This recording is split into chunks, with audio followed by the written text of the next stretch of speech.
The Burial of the Rats by Bram Stoker. Leaving Paris by the Orleans road, cross the Enceinte, and turning to the right, you find yourself in a somewhat wild and not at all savory district. Right and left, before and behind, on every side rise great heaps of dust and waste, accumulated by the process of time. Paris has its night as well as its day life, and the sojourner who enters his hotel in the Rue de Rivoli or the Rue Saint-Honoré late at night or leaves it early in the morning can guess, in coming near Montrouge, if he has not done so already, the purpose of those great wagons that look like boilers on wheels, which he finds halting everywhere as he passes. Every city has its peculiar institutions created out of its own needs, and one of the most notable institutions of Paris is its rag-picking population. In the early morning, and Parisian life commences at an early hour, may be seen in most streets standing on the pathway opposite every court and alley and between every few houses, as still in some American cities, even in parts of New York, large wooden boxes into which the domestics or tenement-holders empty the accumulated dust of the past day. Round these boxes gather and pass on, when the work is done, to fresh fields of labor and pastures new, squalid, hungry-looking men and women, the implements of whose craft consist of a coarse bag or basket slung over the shoulder, and a little rake with which they turn over and probe and examine in the minutest manner the dust-bins. They pick up and deposit in their baskets, by aid of their rakes, whatever they may find, with the same facility as a Chinaman uses his chopsticks. Paris is a city of centralization, and centralization and classification are closely allied. In the early times, when centralization is becoming a fact, its forerunner is classification. All things which are similar or analogous become grouped together, and from the grouping of groups rises one whole or central point.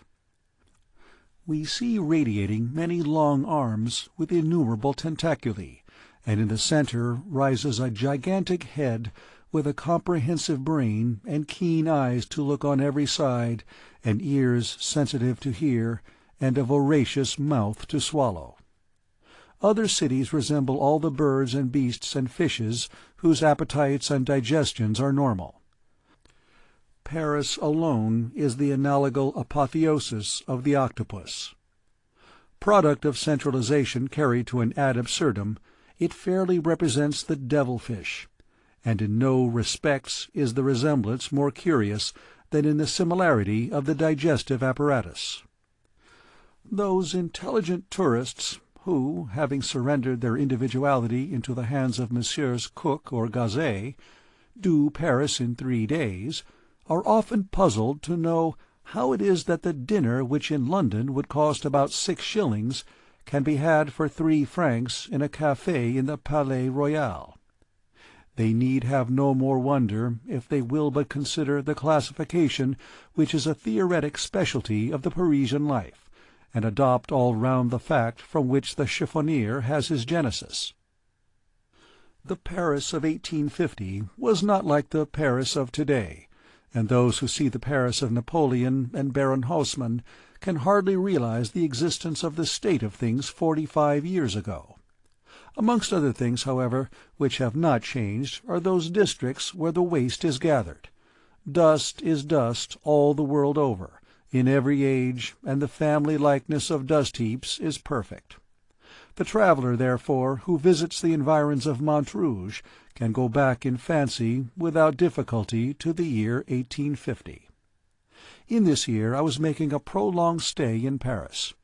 I was very much in love with a young lady who, though she returned my passion, so far yielded to the wishes of her parents that she had promised not to see me or to correspond with me for a year. I, too, had been compelled to accede to these conditions, under a vague hope of parental approval. During the term of probation I had promised to remain out of the country and not to write to my dear one until the expiration of the year. Naturally, the time went heavily with me, There was no one of my own family or circle who could tell me of Alice, and none of her own folk had, I am sorry to say, sufficient generosity to send me even an occasional word of comfort regarding her health and well-being. I spent 6 months wandering about Europe, but as I could find no satisfactory distraction in travel, I determined to come to Paris, where, at least, I could be within easy hail of London in case any good fortune should call me thither before the appointed time. That hope deferred maketh the heart sick was never better exemplified than in my case, for, in addition to the perpetual longing to see the face I loved, there was always with me a harrowing anxiety lest some accident should prevent me showing Alice in due time that I had, throughout the long period of probation, been faithful to her trust and my own love. Thus every adventure which I undertook had a fierce pleasure of its own, for it was fraught with possible consequences greater than it would have ordinarily borne. Like all travellers, I exhausted the places of most interest in the first month of my stay, and was driven in the second month to look for amusement whithersoever I might. Having made sundry journeys to the better-known suburbs, I began to see that there was a terra incognita, in so far as the guide-book was concerned, in the social wilderness lying between these attractive points. Accordingly, I began to systematize my researches, and each day took up the thread of my exploration at the place where I had on the previous day dropped it. In process of time my wanderings led me near Montrouge, and I saw that hereabouts lay the Ultima Thule of special exploration, a country as little known as that round the source of the White Nile. And so I determined to investigate philosophically the chiffonier, his habitat, his life, and his means of life. The job was an unsavoury one, difficult of the accomplishment, and with little hope of adequate reward. However, despite reason, obstinacy prevailed, and I entered into my new investigation with a keener energy than I could have summoned to aid me in any investigation leading to any end, valuable or worthy. One day, late in a fine afternoon, toward the end of September, I entered the Holy of Holies of the City of Dust. The place was evidently the recognized abode of a number of chiffoniers, for some sort of arrangement was manifested in the formation of the dust-heaps near the road. I passed amongst these heaps, which stood like orderly sentries, determined to penetrate further and trace dust to its ultimate location. As I passed along, I saw behind the dust heaps of a few forms that flitted to and fro, evidently watching with interest the advent of any stranger to such a place. The district was like a small Switzerland, and as I went forward, my tortuous course shut out the path behind me. Presently I got into what seemed a small city or community of chiffoniers.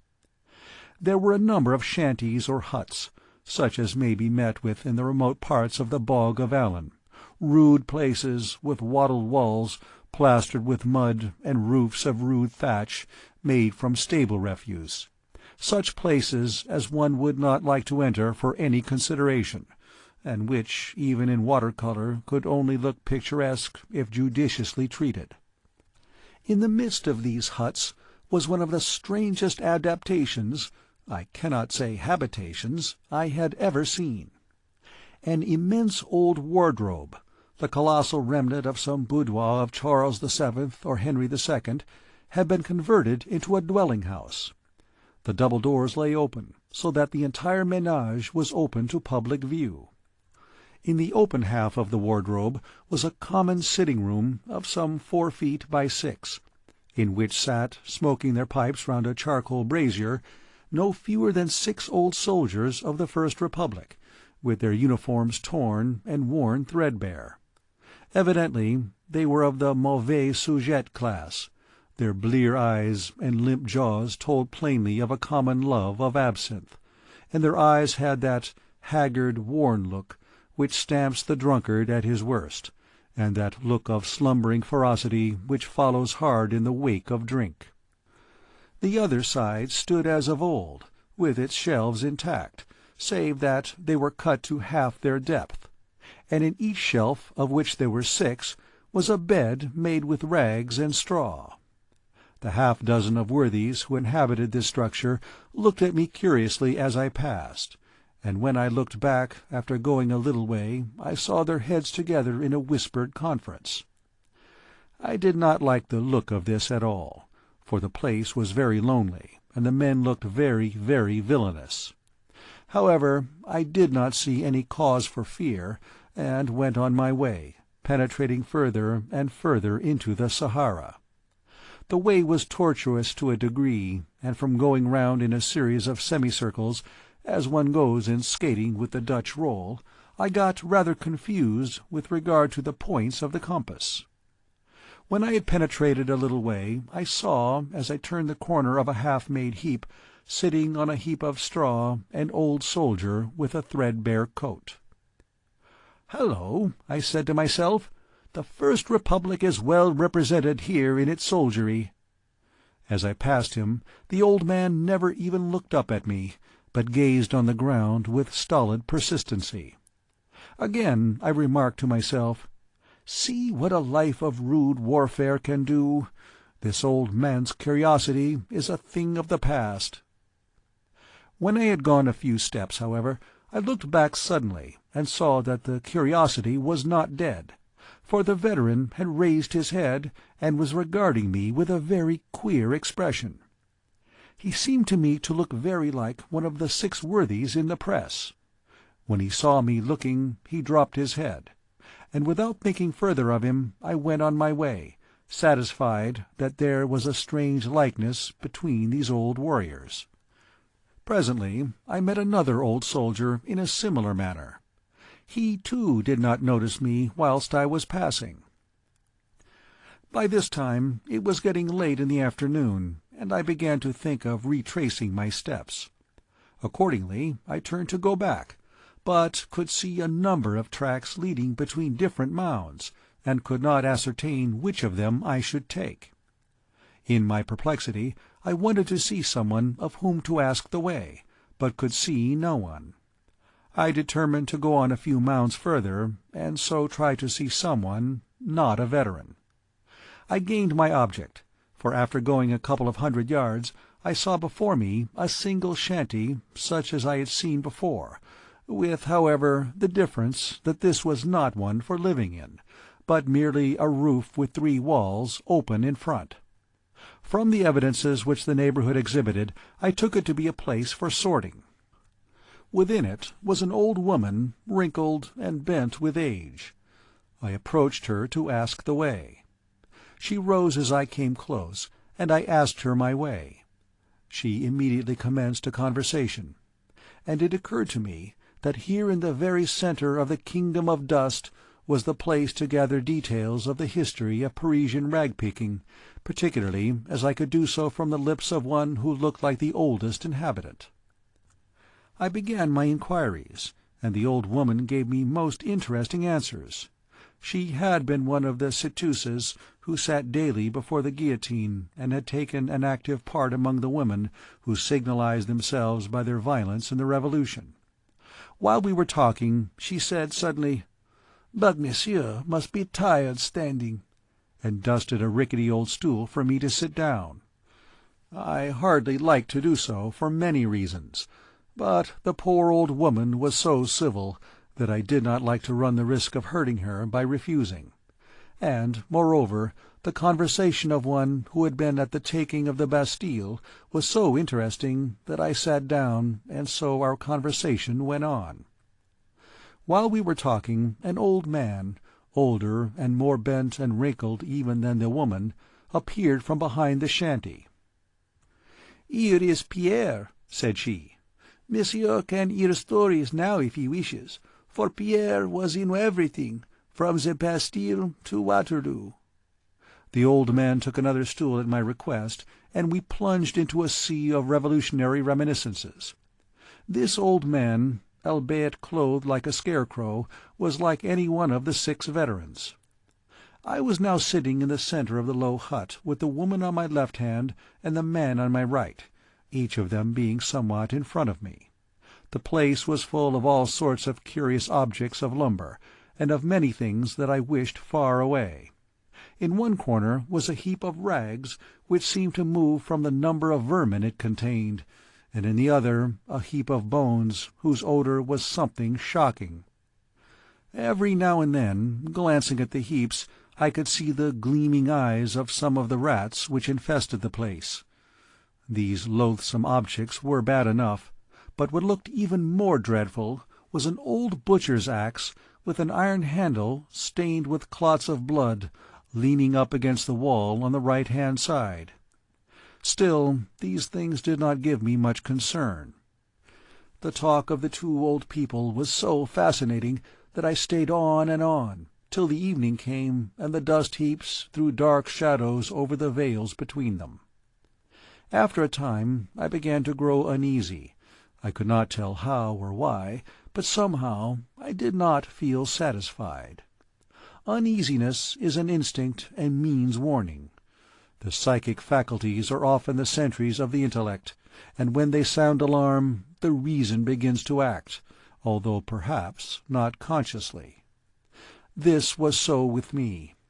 I began to bethink me where I was and by what surrounded, and to wonder how I should fare in case I should be attacked. And then the thought suddenly burst upon me, although without any overt cause, that I was in danger. Prudence whispered, "Be still, and make no sign." And so I was still, and made no sign, for I knew that 4 cunning eyes were on me. 4 eyes, if not more. My God, what a horrible thought! The whole shanty might be surrounded on 3 sides with villains. I might be in the midst of a band of such desperadoes as only half a century of periodic revolution can produce. With a sense of danger my intellect and observation quickened, and I grew more watchful than was my wont. I noticed that the old woman's eyes were constantly wandering toward my hands. I looked at them too. I saw the cause: my rings. On my left little finger I had a large signet, and on the right a good diamond. I thought that if there was any danger my first care was to avert suspicion.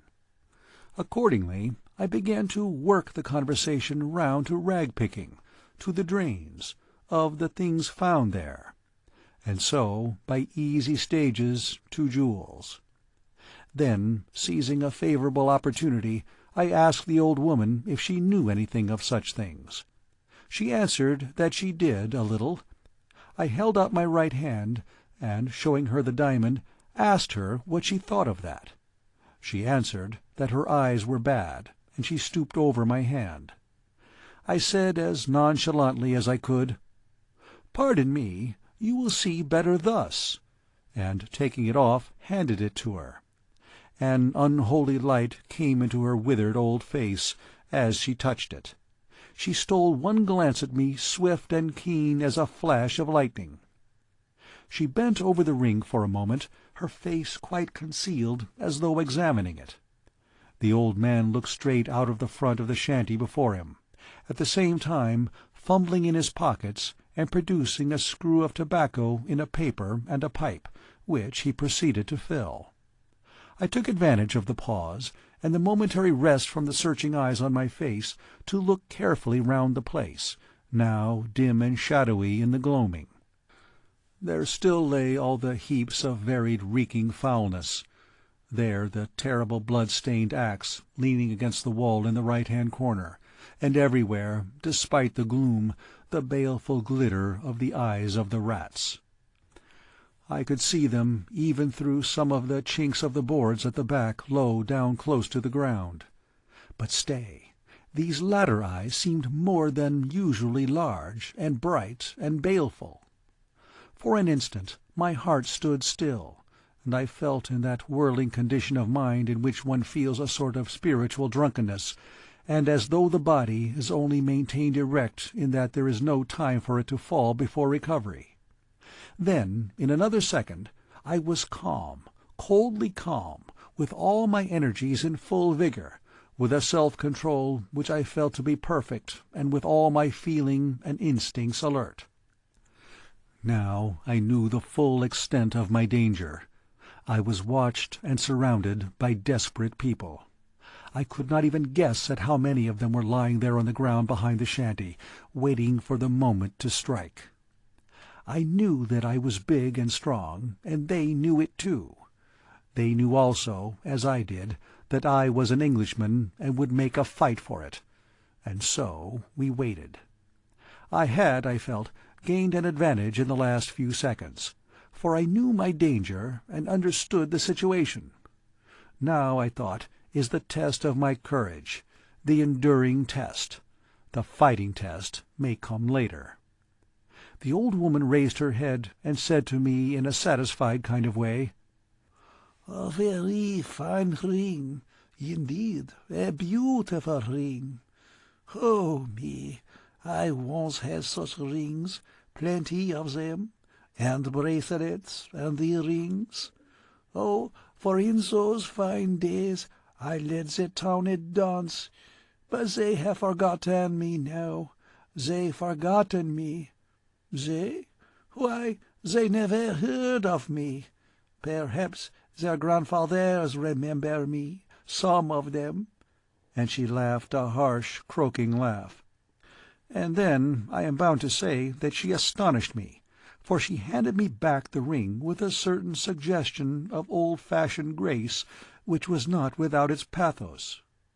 The old man eyed her with a sort of sudden ferocity, half rising from his stool, and said to me suddenly and hoarsely, "Let me see."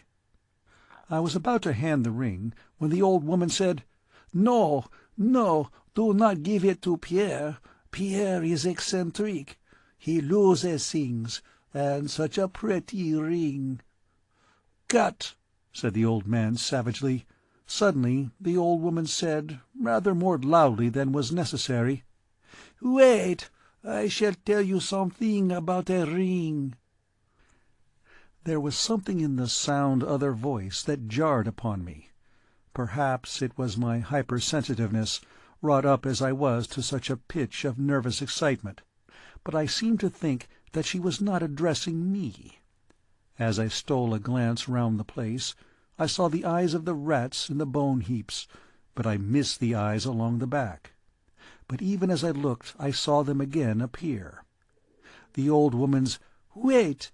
had given me a respite from attack, and the men had sunk back to their reclining position.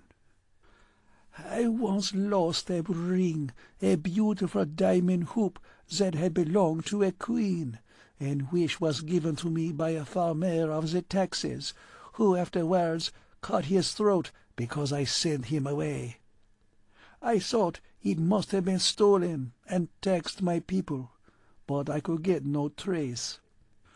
The police came and suggested that it had found its way to the drain.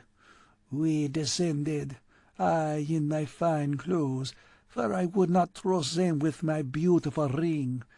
I know more of the drain since then, and of the rats too, but I shall never forget the horror of that place, alive with blazing eyes, a wall of them just outside the light of our torches. Well, we got beneath my house. We searched the outlet of the drain, and there, in the filth, found my ring, and we came out. But we found something else before we came. As we were coming toward the opening, a lot of sewer rats, human ones this time, came toward us. They told the police that one of their number had gone into the drain, but had not returned. He had gone in only shortly before we had, and, if lost, could hardly be far off. They asked help to seek him, so we turned back. They tried to prevent me going, but I insisted. It was a new excitement, and I had not recovered my ring. Not far did we go till we came on something.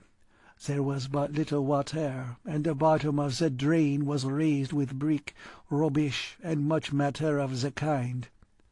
He had made a fight for it, even when his torch had gone out, but they were too many for him. They had not been long about it. The bones were still warm, but they were picked clean. They had not been long about it. The bones were still warm, but they were picked clean.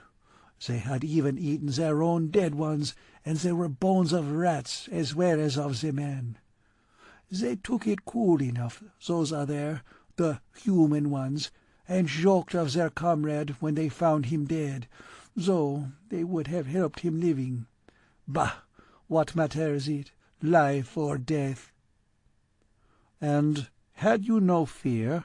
I asked her. "Fear?" she said with a laugh. "Me have fear? Ask Pierre. But I was younger then, and as I came through that horrible drain with its wall of greedy eyes, always moving with the circle of the light from the torches, I did not feel easy. I kept on before the men, though. It was a way I have. I never let the men get it before me. All I want is a chance and a means. And they ate him up, took every trace away except the bones, and no one knew it, nor no sound of him was ever heard." Here she broke into a chuckling fit of the ghastliest merriment which it was ever my lot to hear and see. A great poetess describes her heroine singing, "Oh, to see or hear her singing, scarce I know which is the divinest." And I can apply the same idea to the old crone, in all save the divinity, for I scarce could tell which was the most hellish, the harsh, malicious, satisfied, cruel laugh, or the leering grin, and the horrible square opening of the mouth like a tragic mask, and the yellow gleam of the few discoloured teeth in the shapeless gums. In that laugh, and with that grin and the chuckling satisfaction, I knew as well as if it had been spoken to me in words of thunder that my murder was settled, and the murderers only bided the proper time for its accomplishment. I could read between the lines of her gruesome story the commands to her accomplices. "Wait," she seemed to say, "bide your time. I shall strike the first blow. Find the weapon for me, and I shall make the opportunity. He shall not escape. Keep him quiet, and then no one will be wiser. There will be no outcry, and the rats will do their work." It was growing darker and darker. The night was coming. I stole a glance round the shanty. Still all the same. The bloody axe in the corner, the heaps of filth, and the eyes on the bone heaps and in the crannies of the floor. Pierre had been still ostensibly filling his pipe. He now struck a light and began to puff away at it. The old woman said, "Dear heart, how dark it is! Pierre, like a good lad, light the lamp." Pierre got up, and with the lighted match in his hand touched the wick of a lamp which hung at one side of the entrance to the shanty, and which had a reflector that threw the light all over the place. It was evidently that which was used for their sorting at night. "Not that, stupid! Not that! The lantern!" she called out to him. He immediately blew it out, saying, "All right, mother, I'll find it." And he hustled about the left corner of the room, the old woman saying through the darkness, "The lantern! The lantern! Oh, that is the light that is most useful to us poor folks.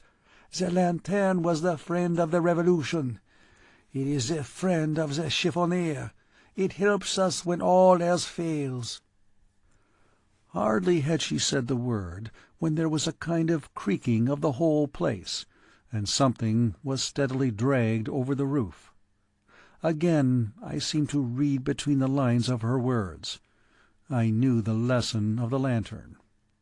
"One of you get on the roof with a noose and strangle him as he passes out if we fail within." As I looked out of the opening I saw the loop of a rope outlined black against the lurid sky. I was now indeed beset. Pierre was not long in finding the lantern. I kept my eyes fixed through the darkness on the old woman. Pierre struck his light, and by its flash I saw the old woman raise from the ground beside her, where it had mysteriously appeared, and then hide in the folds of her gown, a long sharp knife or dagger. It seemed to be like a butcher's sharpening iron, fine to a keen point. The lantern was lit. "Bring it here, Pierre," she said. "Place it in the doorway, where we can see it. See how nice it is. It shuts out the darkness from us. It is just right." Just right for her and her purposes. It threw all its light on my face, leaving in gloom the faces of both Pierre and the woman, who sat outside of me on each side. I felt that the time of action was approaching, and I knew now that the first signal and movement would come from the woman, so I watched her. I was all unarmed, but I had made up my mind what to do. At the first movement I would seize the butcher's axe in the right-hand corner and fight my way out. At least I would die hard. I stole a glance round to fix its exact locality, so that I could not fail to seize it at the first effort, for then, if ever, time and accuracy would be precious. Good God! It was gone. All the horror of the situation burst upon me, but the bitterest thought of all was that if the issue of the terrible position should be against me, Alice would infallibly suffer. Either she would believe me false, and any lover, or any one who has ever been one, can imagine the bitterness of the thought, or else she would go on loving long after I have been lost to her and to the world, so that her life would be broken and embittered, shattered with disappointment and despair. The very magnitude of the pain braced me up and nerved me to bear the dread scrutiny of the plotters. I think I did not betray myself. The old woman was watching me as a cat does a mouse. She had her right hand hidden in the folds of her gown, clutching, I knew, that long, cruel-looking dagger. Had she seen any disappointment in my face, she would, I felt, have known that the moment had come, and would have sprung on me like a tigress, certain of taking me unprepared. I looked out into the night, and there I saw new cause for danger. Before and around the hut were, at a little distance, some shadowy forms. They were quite still, but I knew that they were all alert and on guard. Small chance for me now in that direction. Again I stole a glance round the place. In moments of great excitement and of great danger, which is excitement, the mind works very quickly, and the keenness of the faculties which depend on the mind grows in proportion. I now felt this. In an instant I took in the whole situation. I saw that the axe had been taken through a small hole made in one of the rotten boards. How rotten they must be to allow of such a thing being done without a particle of noise. The hut was a regular murder-trap, and was guarded all around. A garroter lay on the roof ready to entangle me with his noose if I should escape the dagger of the old hag. In front the way was guarded by I know not how many watchers, and at the back was a row of desperate men. I had seen their eyes still through the crack in the boards of the floor when last I looked, as they lay prone waiting for the signal to start erect. If it was to be ever, now for it. As nonchalantly as I could, I turned slightly on my stool so as to get my right leg well under me. Then, with a sudden jump, turning my head and guarding it with my hands, and with the fighting instinct of the knights of old, I breathed my lady's name and hurled myself against the back wall of the hut. Watching as they were, the suddenness of my movement surprised both Pierre and the old woman. As I crashed through the rotten timbers, I saw the old woman rise with a leap like a tiger, and heard her low gasp of baffled rage. My feet lit on something that moved, and as I jumped away, I knew that I had stepped on the back of one of the row of men lying on their faces outside the hut. I was torn with nails and splinters, but otherwise unhurt. Breathless, I rushed up the mound in front of me, hearing as I went the dull crash of the shanty as it collapsed into a mass. It was a nightmare climb. The mound, though but low, was awfully steep, and with each step I took, the mass of dust and cinders tore down with me and gave way under my feet. The dust rose and choked me. It was sickening, fetid, awful. But my climb was, I felt, for life or death, and I struggled on. The seconds seemed hours, but the few moments I had in starting, combined with my youth and strength, gave me a great advantage, and though several forms struggled after me in deadly silence, which was more dreadful than any sound, I easily reached the top. Since then I have climbed the cone of Vesuvius, and as I struggled up that dreary steep amid the sulphurous fumes, and memory of that awful night at Montrouge came back to me so vividly that I almost grew faint. The mound was one of the tallest in the region of dust, and as I struggled to the top, panting for breath and with my heart beating like a sledge-hammer, I saw away to my left the dull red gleam of the sky, and nearer still the flash of lights. Thank God! I knew where I was now, and where lay the road to Paris. For 2 or 3 seconds I paused and looked back. My pursuers were still well behind me, but struggling up resolutely and in deadly silence. Beyond, the shanty was a wreck, a mass of timber and moving forms. I could see it well, for flames were already bursting out. The rags and straw had evidently caught fire from the lantern. Still silence there, not a sound. These old wretches could die game anyhow. I had no time for more than a passing glance, for as I cast an eye round the mound preparatory to making my descent, I saw several dark forms rushing round on either side to cut me off on my way. It was now a race for life. They were trying to head me on my way to Paris, and with the instinct of the moment I dashed down to the right-hand side.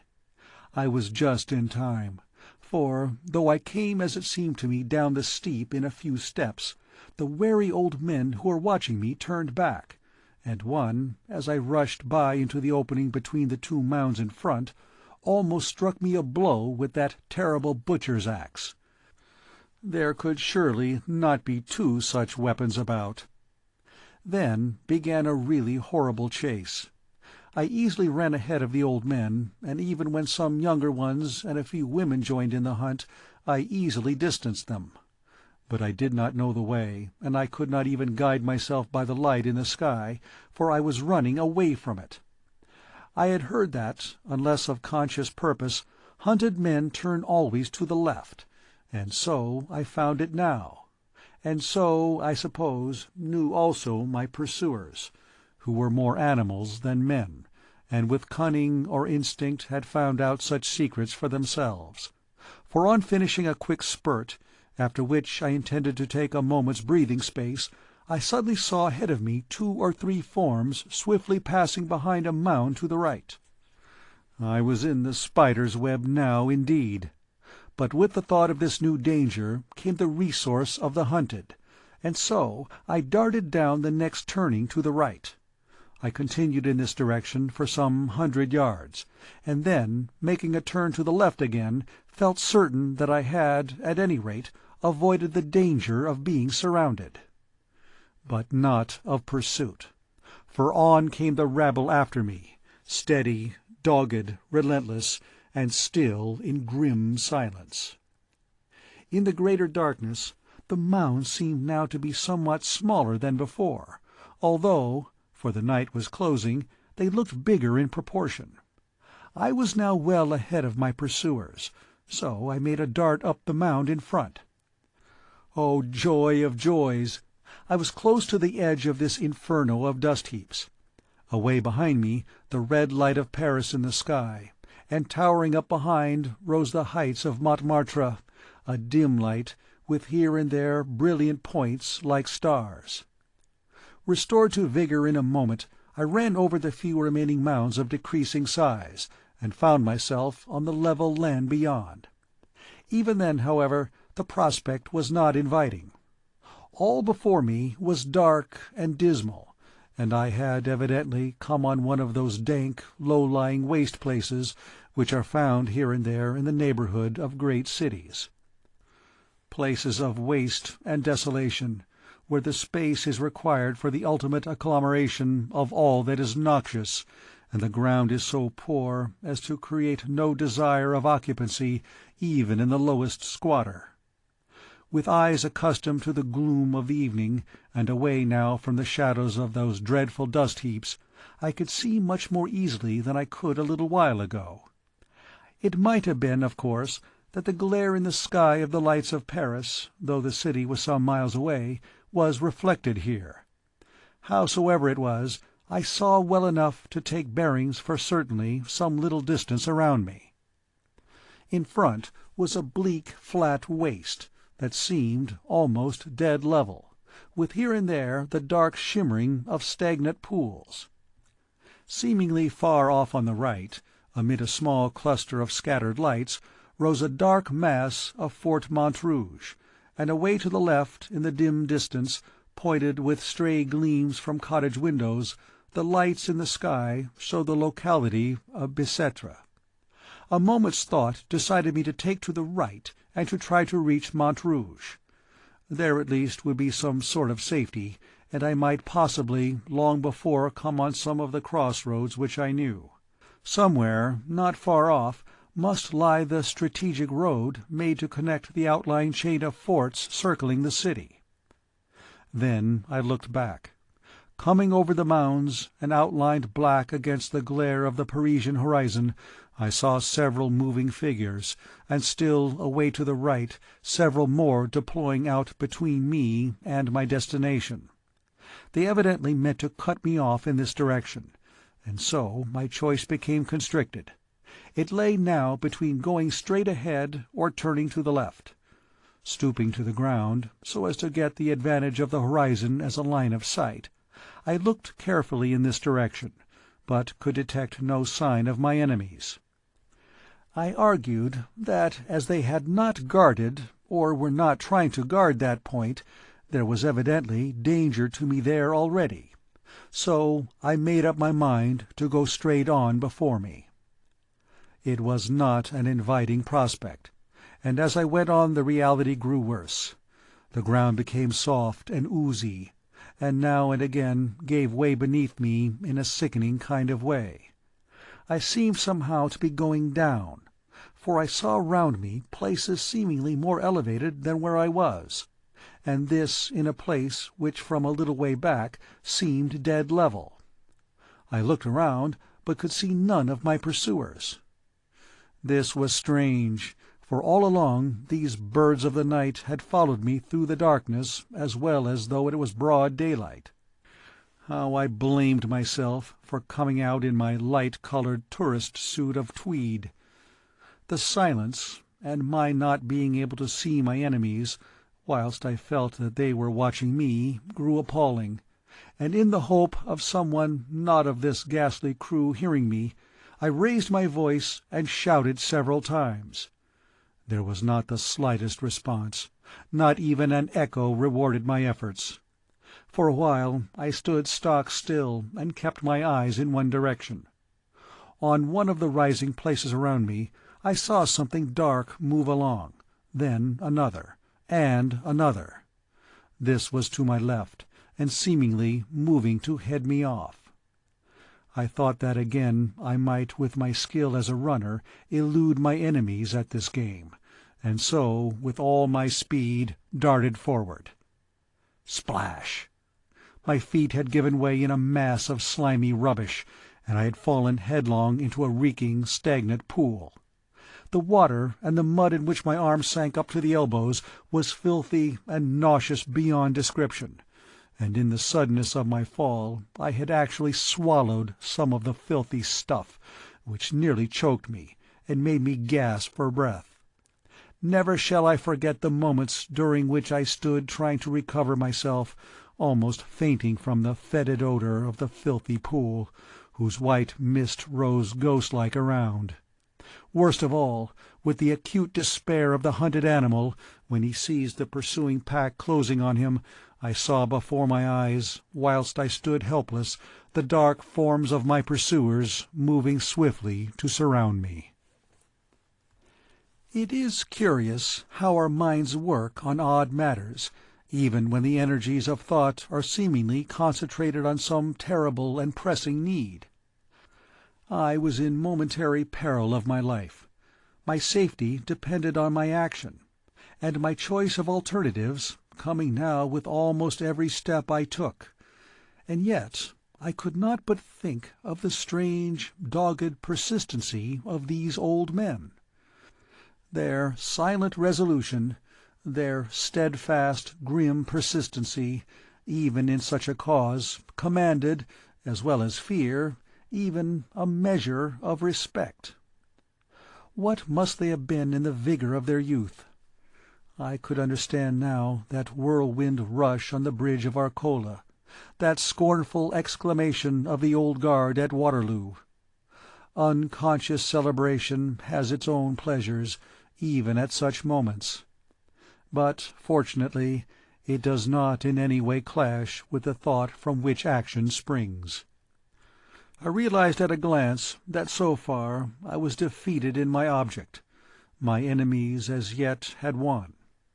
They had succeeded in surrounding me on 3 sides, and were bent on driving me off to the left hand, where there was already some danger for me, for they had left no guard. I accepted the alternative. It was a case of Hobson's choice and run. I had to keep to the lower ground, for my pursuers were on the higher places. However, though the ooze and broken ground impeded me, my youth and training made me able to hold my ground, and by keeping a diagonal line I not only kept them from gaining on me, but even began to distance them. This gave me new heart and strength, and by this time habitual training was beginning to tell, and my second wind had come.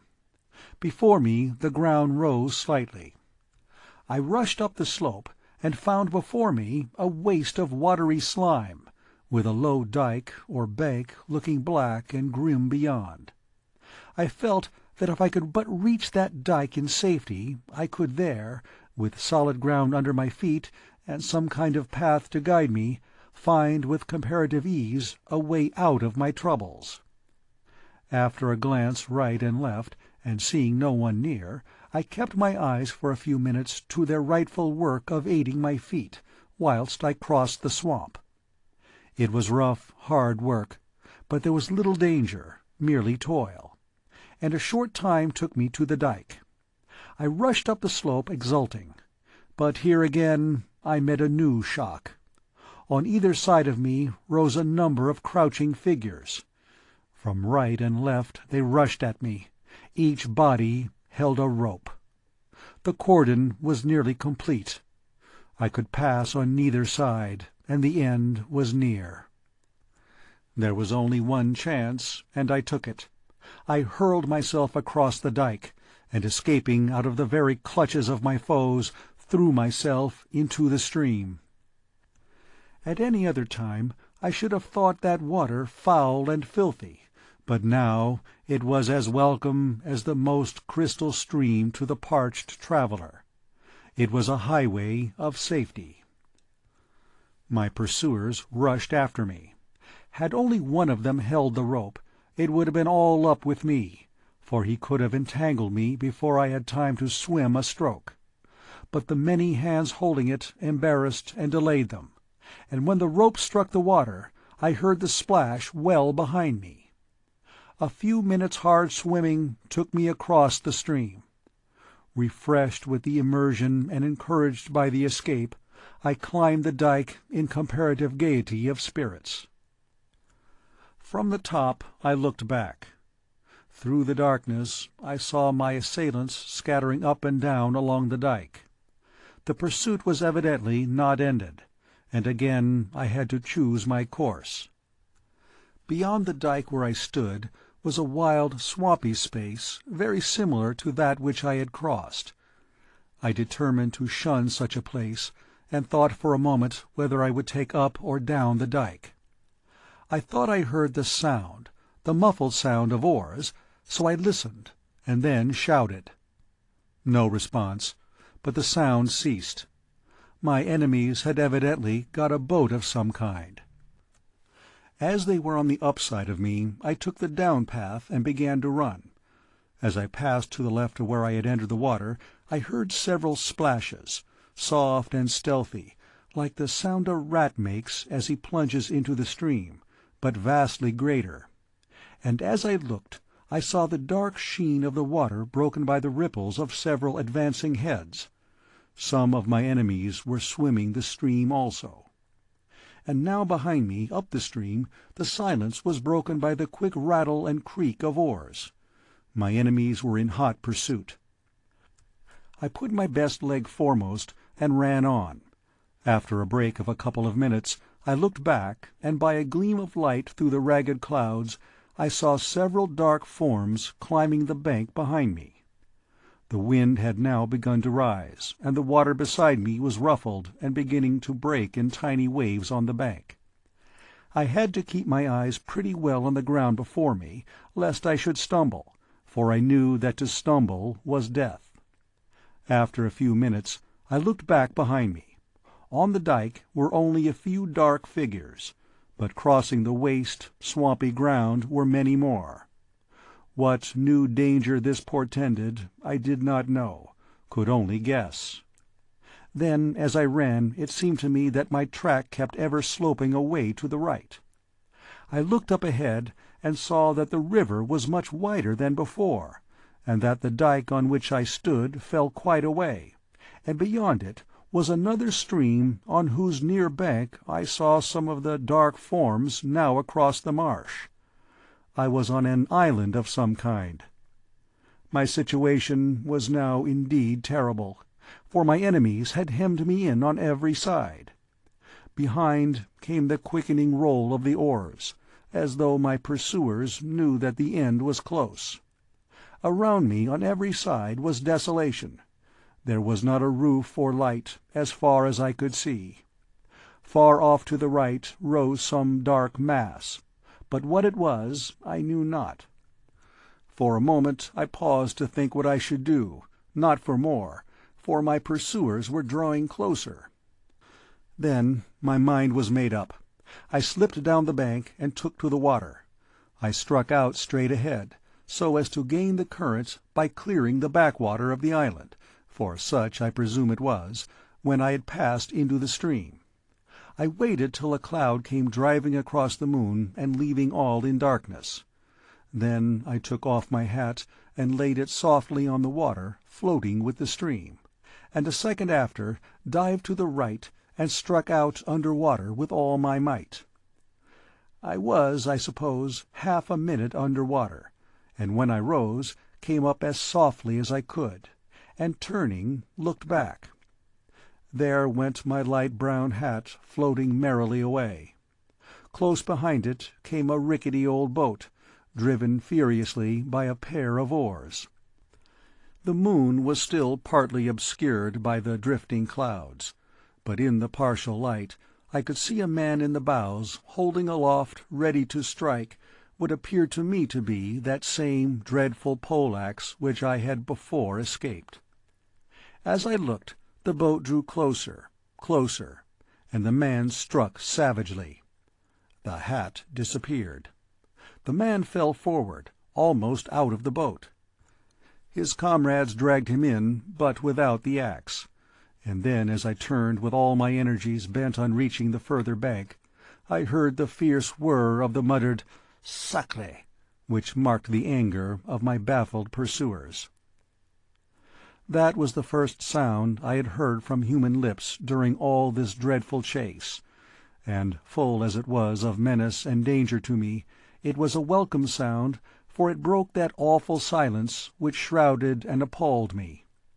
It was as though an overt sign that my opponents were men and not ghosts, and that with them I had, at least, the chance of a man, though but one against many. But now that the spell of silence was broken, the sounds came thick and fast. From boat to shore, and back from shore to boat, came quick question and answer, all in the fiercest whispers. I looked back, a fatal thing to do, for in the instant someone caught sight of my face, which showed white on the dark water, and shouted. Hands pointed to me, and in a moment or two the boat was under way, and following hard after me. I had but a little way to go, but quicker and quicker came the boat after me.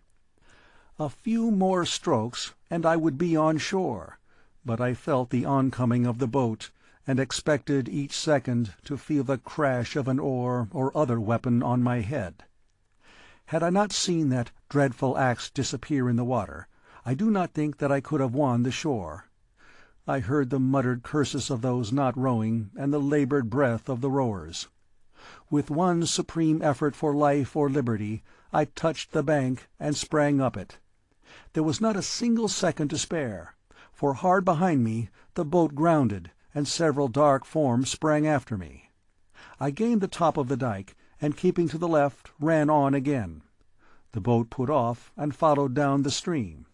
Seeing this, I feared danger in this direction, and quickly turning, ran down the dyke on the other side, and after passing a short stretch of marshy ground, gained a wild, open, flat country, and sped on. Still behind me came on my relentless pursuers. Far away below me I saw the same dark mass as before, but now grown closer and greater.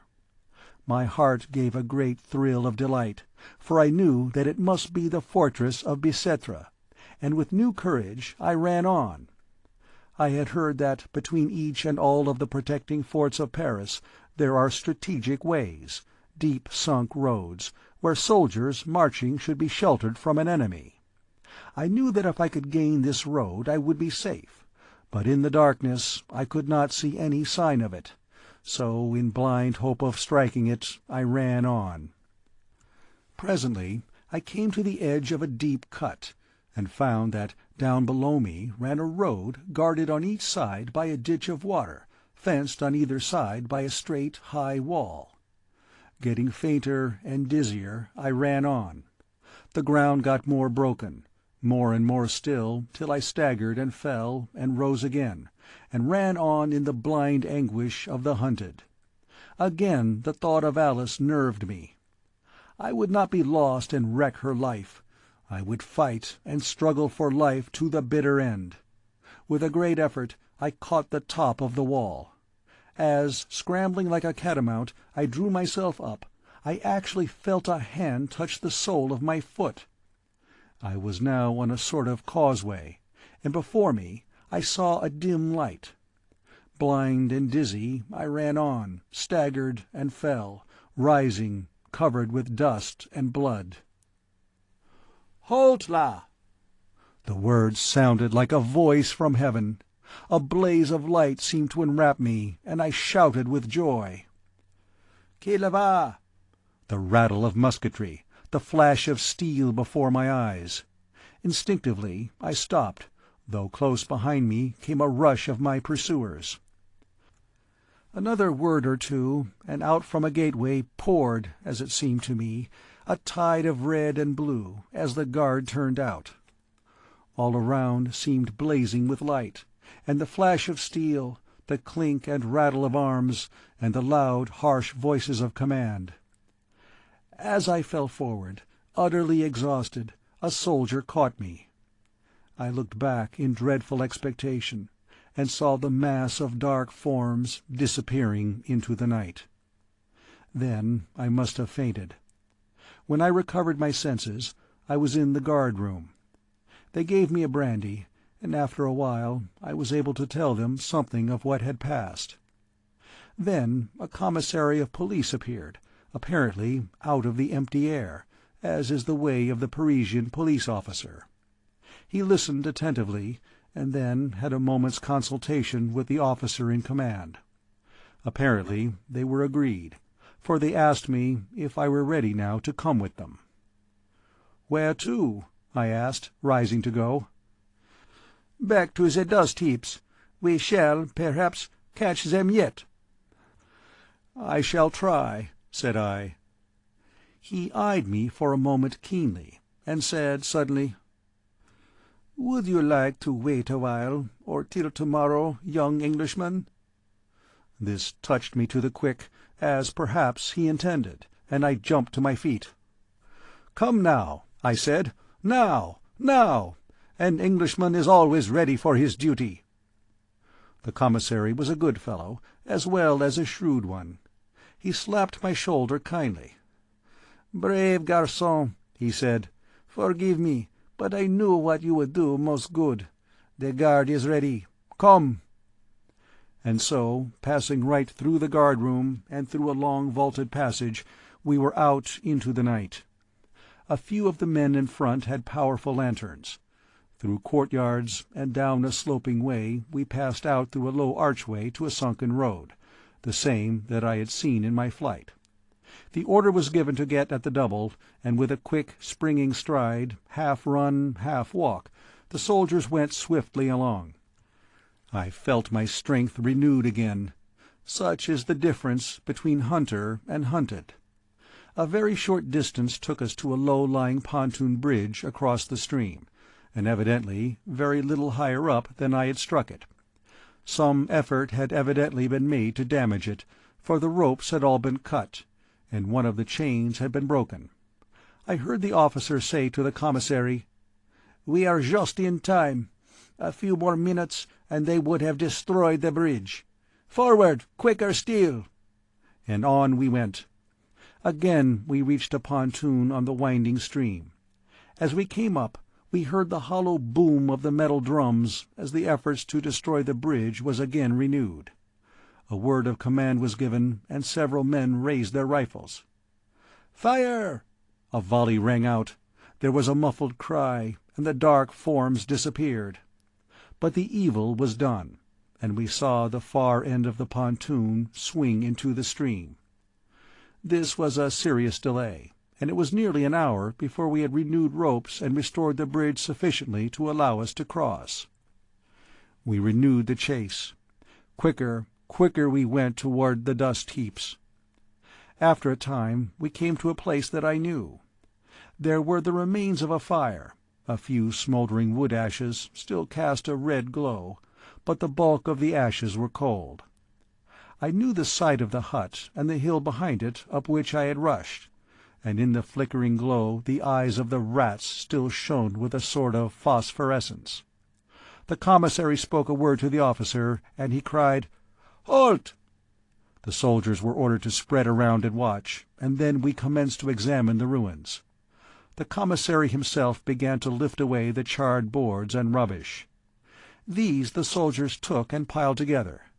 Presently he started back, then bent down, and rising beckoned me. "See," he said. It was a gruesome sight.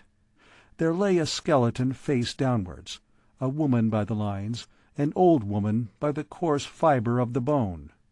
Between the ribs rose a long spike-like dagger made from a butcher's sharpening knife, its keen point buried in the spine. "You will observe," said the commissary to the officer, and to me as he took out his notebook, "that the woman must have fallen on her dagger. The rats are many here. See, their eyes glistening among that heap of bones. And you will also notice," I shuddered as he placed his hand on the skeleton, "that but little time was lost by them, for the bones are scarcely cold." There was no other sign of anyone near, living or dead. And so, deploying again into line, the soldiers passed on. Presently we came to the hut made of the old wardrobe. We approached. In 5 of the 6 compartments was an old man sleeping so soundly that even the glare of the lanterns did not wake them. Old and grim and grizzled they looked, with their gaunt, wrinkled, bronzed faces and their white moustaches. The officer called out harshly and loudly a word of command, and in an instant each one of them was on his feet before us and standing at attention. "What do you hear?" "We sleep," was the answer. "Where are the other chiffoniers?" asked the commissary. "Gone to work." "And you?" "We are on guard." "Peste!" laughed the officer grimly, as he looked at the old men one after the other in the face, and added with cool, deliberate cruelty, "Asleep on duty! Is this the manner of the old guard? No wonder, then, a Waterloo." By the gleam of the lantern I saw the grim old faces grow deadly pale, and almost shuddered at the look in the eyes of the old men as the laugh of the soldiers echoed the grim pleasantry of the officer. I felt in that moment that I was in some measure avenged. For a moment they looked as if they would throw themselves on the taunter, but years of their life had schooled them, and they remained still. "You are but 5, said the commissary. "Where is the 6th? The answer came with a grim chuckle. "He is there," and the speaker pointed to the bottom of the wardrobe. "He died last night. You won't find much of him. The burial of the rats is quick." The commissary stooped and looked in. Then he turned to the officer and said calmly, "We may as well go back. No trace here now. Nothing to prove that man was the one wounded by your soldiers' bullets. Probably they murdered him to cover up the trace. See." Again he stooped and placed his hands on the skeleton. "The rats wear quickly, and they are many. These bones are warm." I shuddered, and so did many more of those around me. "Form!" said the officer, and so in marching order, with the lanterns swinging in front and the manacled veterans in the midst, with steady tramp we took ourselves out of the dust heaps and turned backward to the fortress of Bicetre. My year of probation has long since ended, and Alice is my wife. But when I look back upon that trying 12-month, one of the most vivid incidents that memory recalls is that associated with my visit to the city of dust. The End of The Burial of the Rats by Bram Stoker.